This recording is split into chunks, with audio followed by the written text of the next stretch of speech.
एक दिन बीरबल दरबार में समय पर नहीं पहुंचे। उनकी अनुपस्थिति बादशाह अकबर को खलने लगी। घंटा गुजरा, 2 घंटे गुजरे। अब इंतजार हद से बाहर हो गया तो बादशाह ने एक सेवक को बीरबल की खोज खबर लेने उनके घर भेजा। सेवक ने जाकर देखा कि बीरबल घर पर ही मौजूद हैं और सही सलामत है। सेवक ने बीरबल को बादशाह का संदेश दिया। जहां पना आपको याद फरमा रहे हैं। बीरबल उस वक्त अपने 2.5-3 साल के पोते को बहला रहे थे, उसे खिला पिला रहे थे।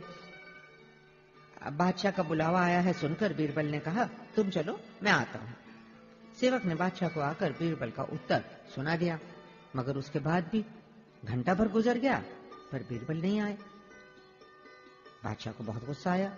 फिर उन्होंने दूसरा सेवक बीरबल को बुलाने भेजा। उससे भी बीरबल ने यही कहा। उसका जवाब सुने भी जब 1 घंटा बीत गया तो बादशाह हुजूर के माथे पर बल पड़ गए। उन्होंने बुलावे को गए दोनों सेवकों से पूछा, आखिर बीरबल कर क्या रहे थे जो आने में इतनी देर लग रही है? शहंशाह आलम, वो बीरबल जी, वो अपने पोते को खिला रहे थे, सेवकों ने बता दिया। इस बात को सुनकर दरबारी हंस पड़े। दरबारियों को हंसते देख बादशाह का क्रोध और अधिक बढ़ गया। इस पर बीरबल से ईर्ष्या करने वाले मुल्ला दो प्यादा के कथन ने जले पर नमक डालने की कहावत चरितार्थ की। वो झट बोल पड़ा, खूब अच्छे दीवान है बीरबल जी, तनख्वाह राजकोष से लेते हैं और घर पर पोते खिलाते हैं। वो तो अब बादशाह सलामत की हुक्मोदुली भी करने लगे हैं। हम लोग तो भाई ये हिम्मत कभी नहीं कर सकते। बादशाह ने फौरन 2 हथियारबंद सिपाहियों को हुक्म दिया, जाओ और बीरबल को साथ लेकर आओ। अगर आने में हील हुज्जत करें तो गिरफ्तार करके ले आओ।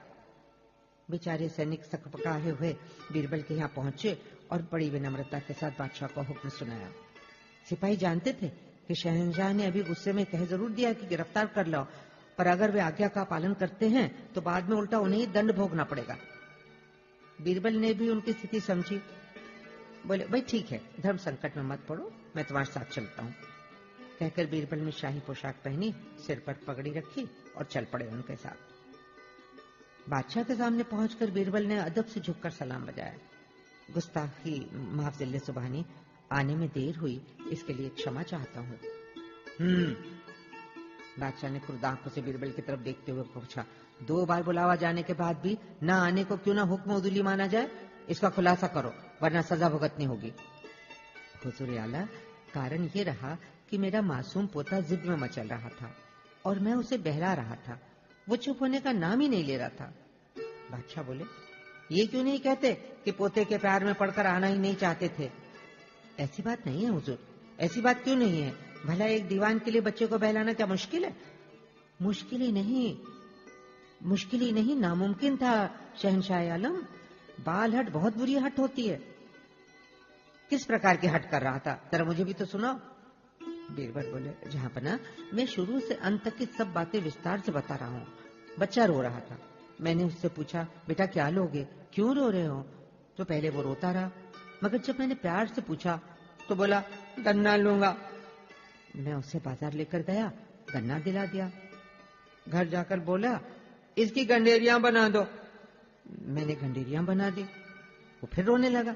मैंने पूछा, भैया आप क्यों रो रहे हो? तो बोला, इन्हें पहले जैसा गन्ना बना दो।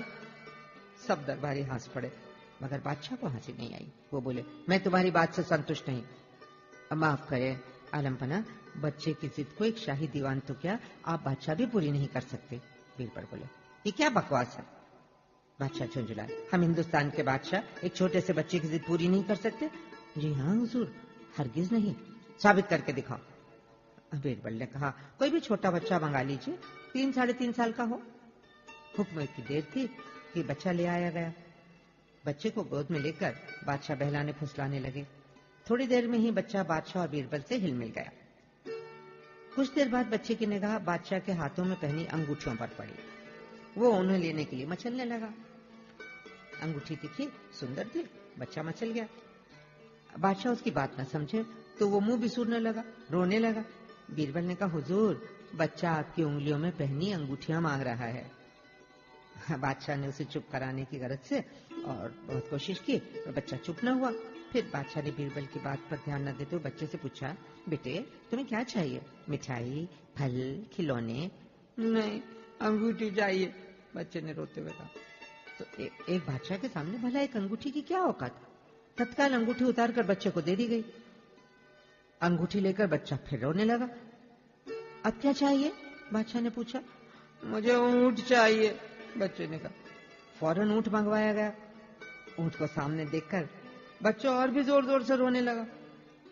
बड़ी मुश्किल से अपने गुस्से पर काबू पाकर बादशाह ने पूछा, अब क्या है भाई, अब क्या चाहिए। बच्चा उसी तरह रोते हुए बोला, इसे इस अंगूठी में घुसा दीजिए। उसका मतलब ऊंट को अंगूठी में घुसाने का था।